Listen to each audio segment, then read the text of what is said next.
Welcome to episode 2 of the Tulum Travel Series. In this episode, we'll explore ancient Mayan ruins, discover Tulum's vibrant art scene, and enjoy the fun and flavors of resort life.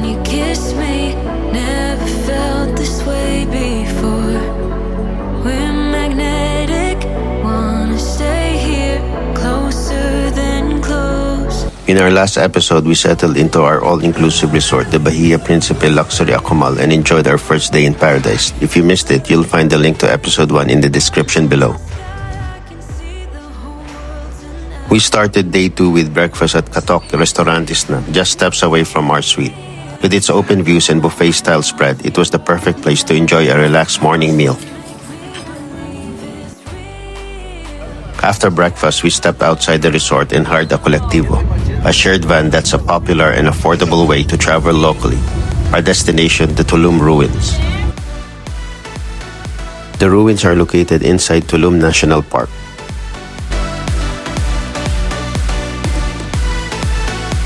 First, you'll pay a park fee of about 400 pesos per person and receive a wristband of proof of entry. From there, an open-sided shuttle takes you closer to the ruins. At the gate, there's a second entrance fee of 100 pesos per person, cash only, so be prepared.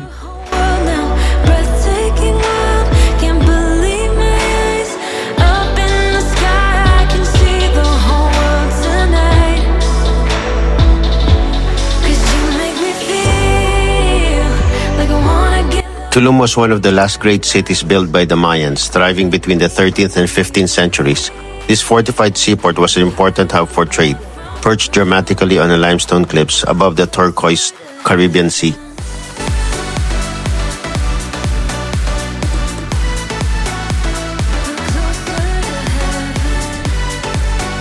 As you climb the stairs, you're rewarded with panoramic views of Playa Ruinas below, a scene that blends history with natural beauty.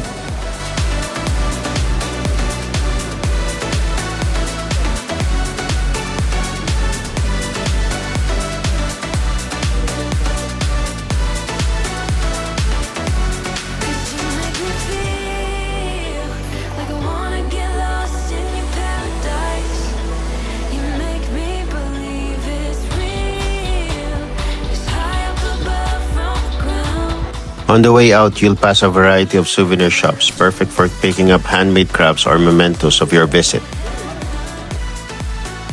Next, we took a taxi to Carretera Tulum-Boca Paila, also known as Tulum's Hotel Zone. This scenic stretch connects the town to the beachfront, lined with boutique hotels, restaurants, shops, and beach clubs. We paused for a quick snack and coffee at Starbucks before continuing on. Right beside Starbucks is the Art With Me Park, where admission is 100 pesos per person. The park features large-scale sculptures and installations inspired by sustainability, culture, and nature.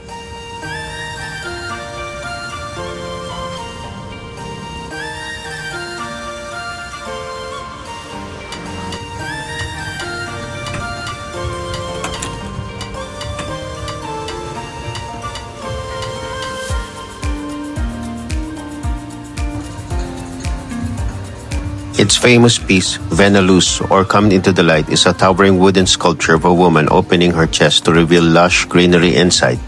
It's one of Tulum's most photographed spots and a true symbol of its creative spirit. Beyond Venaluz, the park hosts several other eco-inspired works, each blending artistry with environmental awareness.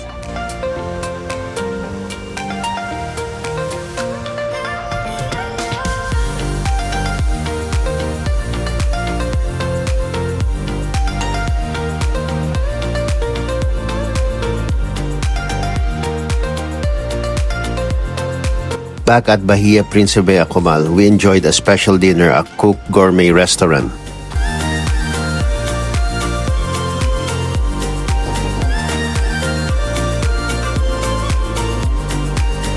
Reservations are required and booking is easy through the Bahia Principe app.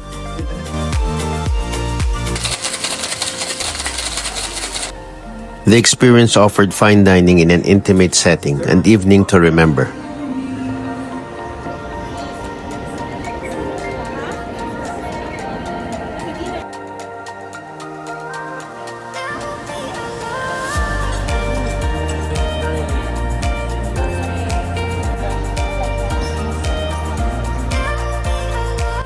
close the night, we headed to the resort theater for a musical show, live entertainment that adds a vibrant finish to a perfect day. Day 3 began with a simple pleasure, strolling along the beach near our suite, soaking up the Caribbean breeze.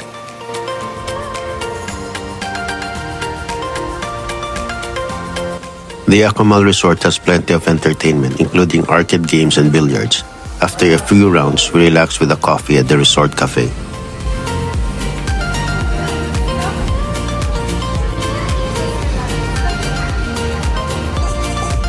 By mid-morning, the pool came alive with a foam party, complete with a DJ, music, and plenty of energy.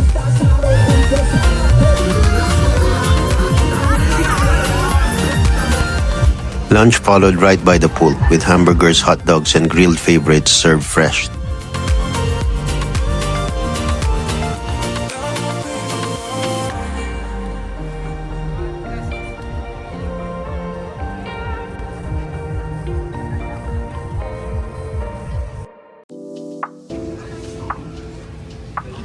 In the afternoon, we explored another part of the Bahia Principe complex, Grand Tulum Resort, with its own unique pools, dining, and an atmosphere.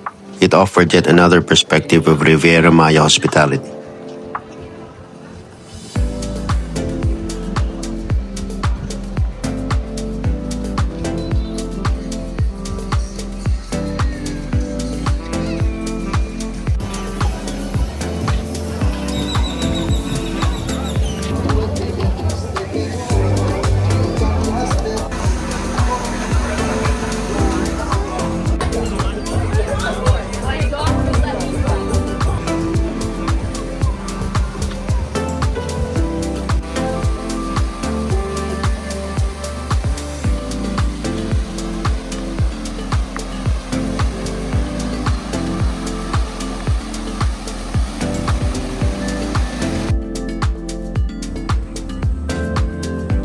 To finish the day, we dined at Bahia Principe Coba Resort.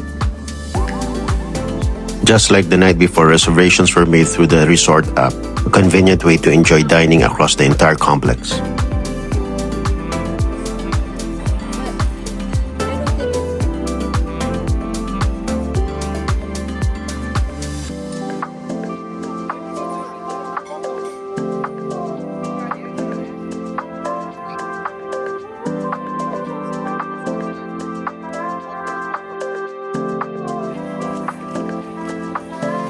From ancient Mayan ruins to Tulum's modern art, and from poolside fun to gourmet dinners, Days 2 and 3 captured the spirit of adventure and relaxation.